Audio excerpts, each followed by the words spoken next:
আসসালামু আলাইকুম রহমতুল্লাহ। কসম খেয়ে এসেছেন কি যে সালামের জবাব দিবেন না? প্রথমেই সালাম, তারপরে কালাম। তো সালাম দিয়ে পবিত্র কোরআনুল কারীমের আয়াত তিলাওয়াত করেই মাজলিস শুরু হয়। তো সভা এবং কমিটি বৃন্দকে, এই মঞ্চের প্রধান অতিথি, প্রধান আকর্ষণ গদ্দিনসীন হুজুরে কেবলাকে অন্তর থেকে এই ধন্যবাদ জ্ঞাপন করছি। তো আপনাদের সামনে দু চার কথা বলার যাতে আল্লাহ পাক তৌফিক দান করেন, সকলে বলুন আমিন। আলহামদুলিল্লাহ আলহামদুলিল্লাহি রাব্বিল আলামিন ওয়াসসালাতু ওয়াসসালামু আলা রাসূলিহিল কারীম ওয়া আলা আলিহি ওয়া আসহাবিহি ওয়া আহলি বাইতিহি আজমাইন। আম্মা বা'দ, ক্বালা আল্লাহু তাবারাকা ওয়া তাআলা ফিল কুরআনিল মাজিদ ওয়া ফিল ফুরকানিহিল হামিদ। قل إن كنتم تحبون الله فاتبعوني يحببكم الله ويغفر لكم ذنوبكم والله غفور رحيم।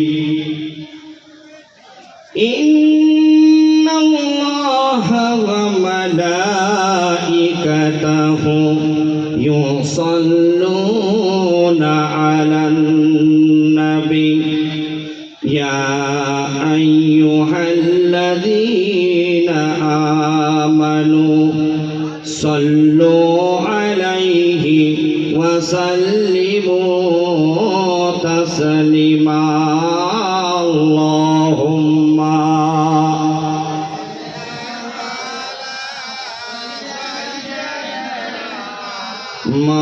مولانا محمد وعلى آله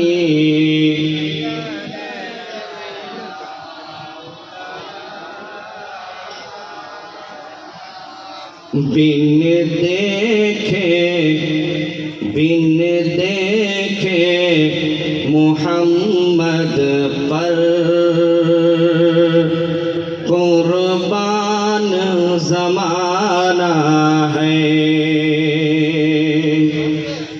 बिन देखे मुहम्मद पर कुर्बान ज़माना है। কথা ঠিক বলছি না ভুল বলছি বাবু? নবীকে দেখেছেন তো দেখেন নাই, তারপরও কুরবান হয়ে যাচ্ছেন কেন নবীর উপর? তো নবী আপনাদের অন্তরে কি জাদু লাগালো রে বাপ? জাদু বলা যায় না, যদিও বলে দিলাম কি মহব্বত পয়দা করলো যে আপনারা না দেখেই নবীর জন্য পাগল হয়ে যাচ্ছেন, জীবন কুরবান করার জন্য, মাল ধন সয় সম্পত্তি সব তার উপর নিছাওয়ার করার জন্য আপনারা রেডি হয়ে যাচ্ছেন। ব্যাপারটা কি? কারণ এই সিস্টেমটা আল্লাহ আর তার জমিনের যত উম্মত আছে নবী, আল্লাহ পাক ওই নবীর সম্পর্কে মুমিন বান্দাদের কানেকশনটা সেই রকম জুড়ে দিয়েছেন, যেরকম সুবহানাল্লাহ। बिन देखे मुहम्मद पर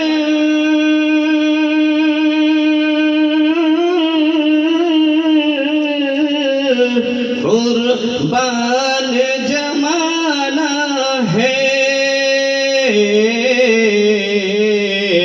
जिस जिसको भी देखा है वो उनका दीवाना है। आज এই রসুলকে নিয়ে মাসলা ফিট করা হচ্ছে কি না? তারি ইয়াসিন নামে এক ভণ্ড, সে রসুলের গুস্তাখি করছে। রাহুল ব্রাদার নামে এক ভণ্ড, যে মাজার ভেঙে দেওয়ার কথা বলছে।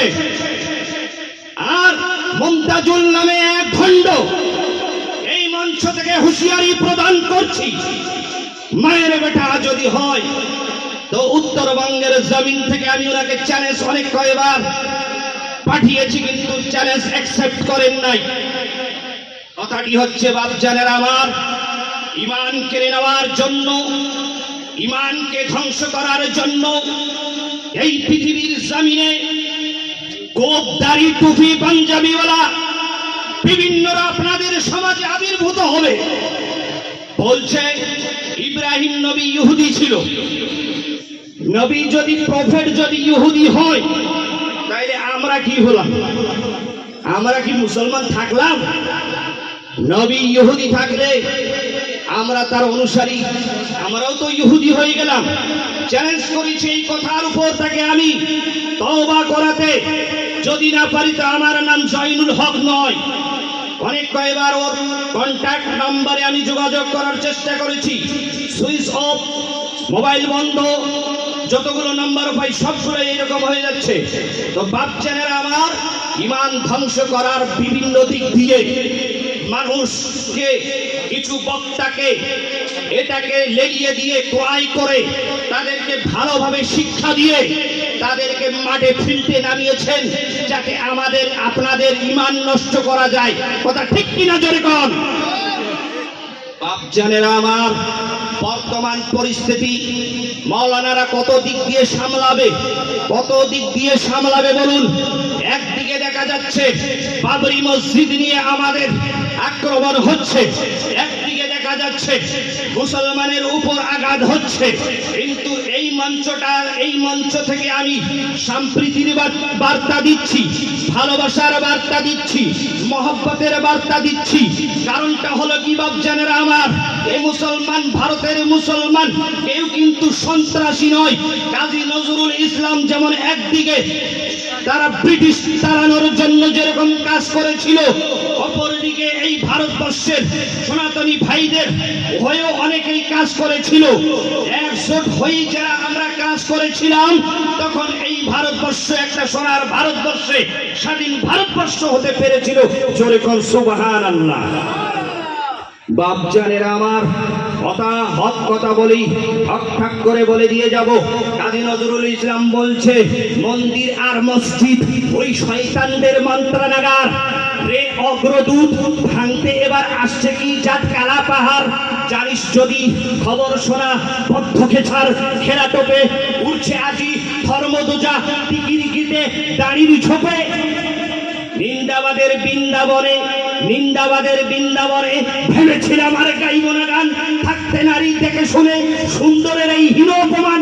বলুন সুন্দর, এই ভারতবর্ষের সৌন্দর্য কি? ভারতবর্ষের সৌন্দর্য হচ্ছে টেম্পল, মন্দির। ভারতবর্ষের সৌন্দর্য হচ্ছে মসজিদ। ভারতবর্ষের সৌন্দর্য হচ্ছে এখানকার বিভিন্ন প্রজাতির মানুষ, শিখ হোক, ইসাই হোক, জৈন হোক, মুসলিম হোক, বুদ্ধিস্ট হোক, সবাই এক কথায় আমরা ভারতীয় নাগরিক। কিন্তু বাপজানেরা আমার, আমাদেরকে বেছে বেছে আক্রমণ করা হয় কিছু দুষ্টু মানুষের, কিছু দুষ্টু সনাতনী ভাইয়ের কারণে। আমি সব ভাইকে আমি দোষারোপ দিচ্ছি না, সবাই এইরকম প্রকৃতির নয়। অনেক ভাইয়ের সঙ্গে আমরা একসঙ্গে বসে ভাত খাই, একসঙ্গে বসে চা খাই, যাই, তাদের সঙ্গে আমাদের মিল মহব্বত আছে। কিন্তু কাজী নজরুল ইসলাম কি বলতে চেয়েছেন? বাপজানেরা আমার, সমাজ ক্ষমতা এবং যে এই যে মানে শক্তিটা, এটা অপমানুষের হাতে চলে যাবে, অন্যায়কারীদের হাতে চলে যাবে। যখন তারা অন্যায়কে পেয়ে বসবে, ক্ষমতা পেয়ে বসবে, তখন কিন্তু এই দুষ্ট মানুষেরা তা অপব্যবহার করবে। আর ঠিক তাই হচ্ছে অতীতে কাজী নজরুল ইসলাম যে কথা বলে গেছেন, আজ তা অক্ষরে অক্ষরে আপনারা মিলিয়ে দেখুন যে কথা ঠিক কিনা, জোরে কর কথা ঠিক কিনা বাপ। মসজিদও পবিত্র স্থান আর মন্দিরও পবিত্র স্থান। সনাতনী ভাইদের কাছে যেরকম ওটা একটা প্রাণ, একটা হৃদয়, সেই রকম মুসলমানের জন্য মন্দির কিন্তু একটা পবিত্র স্থান, একটা হৃদয়ের স্থান। যেই জায়গাগুলোতে আঘাত দিলে বিশ্বের মুসলমান কেঁপে যায়, বিশ্বের মুসলমানের আঘাত লাগে। বাপজানের আমার ভালো করে জেনে রাখুন, এই জন্য কাজী নজরুল ইসলাম বলছে সমাজে যারা কবজা করে নিয়েছে মসজিদ আর মন্দির, ওই শয়তানদের মন্ত্রণাগার। কারণ মসজিদ কোনোদিন কি শয়তানের হয়? মন্দির কোনোদিন শয়তানের হয়? হয় না।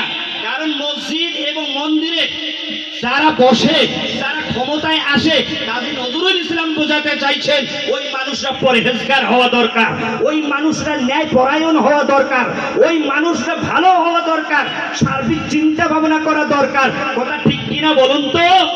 সুন্দরের অপমান হচ্ছে, হচ্ছে কি হয় না? এই জন্যে বাচ্চারা আমার সবাই মিলেমিশে আপনারা বসবাস করুন, কেউ কাউকে কটাক্ষ করবেন না। সোনার এই ভারতকে আরো মজবুত করুন, সুদৃঢ় করুন, উন্নতি করুন। এই যে মাজারে আসছে বাবা সমীর উদ্দিন দরবারের মাজারে, আমরা কোনো ভেদাভেদ এখানে লক্ষ্য করতে পাচ্ছি না, কারো সঙ্গে কারো দ্বন্দ্ব আমরা লক্ষ্য করতে পাচ্ছি না। একটা যেন মহামিলন সভায় পরিণত হয়েছে, মানুষের মন জয় করছে, মানুষের হৃদয়ে জায়গা নিচ্ছে, স্থান নিচ্ছে। এটাই তো হলো এই বাবাদের আসল ইসলাম প্রচার, মানে ধর্ম প্রচার। জোরে কন্যা সুবহানাল্লাহ। এই যে জায়গাগুলোর থেকে মানুষকে এটাই বার্তা দেওয়া হয় যে আমরা সকলে মানুষ, কিন্তু আমরা একই জায়গায় বাস করি। আমরা যাতে এটার কোনোদিন বিরোধিতা করি না। এই যে লাইনটা পড়বো, আমরা হিন্দু মুসলমান এক মায়ের সন্তান, মোরা হিন্দু মুসলমান এক মায়ের সন্তান। আরে বাবা আদম মা হাওয়া, বাবা আদম মা হাওয়া হাদিসে প্রমাণ, মোরা হিন্দু মুসলমান এক মায়ের সন্তান। ধন্যবাদ আপনাদেরকে। আমি এই আলোচনাটাকে এখানে ইতি সংক্ষিপ্ত করে এখানেই ঘোষণা করছি ইতি, কারণ আরো বক্তারা রয়েছেন, তাদের কাছে বেয়াদবি করা যাবে না, তো অনেকের হক আছে। তো আমি হয়তো আপনাদের সামনে পবিত্র কোরআনুল কারীমের আয়াত প্রেজেন্ট করলাম, কিন্তু ব্যাখ্যা করার সময় পেলাম না, হাদিস এবং কোরআন বেদ বাইবেল আসবেন, কিন্তু আমি সময় পেলাম না। সেই জন্য ভাই আমরা এই ভারতবর্ষে সবাই মিলে এক জায়গায় থাকতে চাই, কোনো রকম যাতে করি না।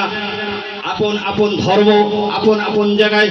শুক্লাং বরদরাং বিষ্ণু শশিবর্ণং চতুর্ভুজং প্রসন্ন বেদনাং ধ্যায়াং সর্ববিঘ্নাং প্রশান্তয়ে বাগীশাদং সুমানসং সর্বত্রম উপক্রমে জন্নাত্তাং গীতং সুস্তাং নমামি গজনরম।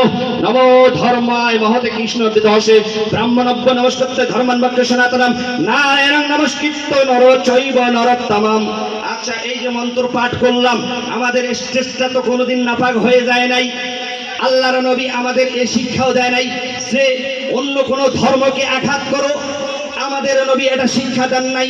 বা অন্য কোনো গ্রন্থ কোনো আমাদের ইসলামিক সভায় পড়া যাবে না, এটাও শিক্ষা দেন নাই। তাহলে আমার নবী সাল্লাল্লাহু তাআলা আলাইহিস সালাম, তিনি যে বিশ্বের মধ্যে মহামানব, নুরুল বাশার তিনি যে ছিলেন, তার মতো মিসাল আর পৃথিবীর জমিনে নাই। জোরে কোন আল্লাহু আকবার, আরো জোরে কোন আল্লাহু আকবার। তো বাপজানেরা আমার, সেই রসুলকে মহব্বত করে আপনারা শুধু এটাই বলবেন না যে জন্ম আমার নবীর যুগে হলে কেমন হতো। জন্ম নবীর যুগে হলে তো ভালোই হতো নাকি, কিন্তু এই কথাটুকু বলে ক্ষান্ত হয়ে বাড়িতে শান্ত হয়ে বসে থাকলে হবে? হ্যাঁ, শান্ত হয়ে বসে থাকলে হবে? ফিলিস্তিনের মুসলমানদেরকে কিভাবে আক্রমণ করা হচ্ছে, বিভিন্ন জায়গা বিভিন্নভাবে, যতটুকু পারেন বয়কট করো। একটা পানিশমেন্ট অন্যভাবে দেওয়া যায়। আমরা আক্রমণ কাকু করব না, কিন্তু থ্রেট তো দিতে পারি, চাপ তো দিতে পারি, যাতে করে একটা বিশ্ব শান্তি, বিশ্ব পরিস্থিতিটা যাতে ঠিক থাকে, এটা তো আমরা করতে পারি, হয় কি না? তো যাক বাপজানেরা আমার, আপনাদের কাছে তাড়াহুড়োর মধ্যে যা কিছু বললাম, আলোচনার মধ্যে ভুলভ্রান্তি ক্ষমা দৃষ্টিতে দেখবেন। ওয়াকির দাওয়াহুম আনিল হামদুলিল্লাহি রাব্বিল আলামিন।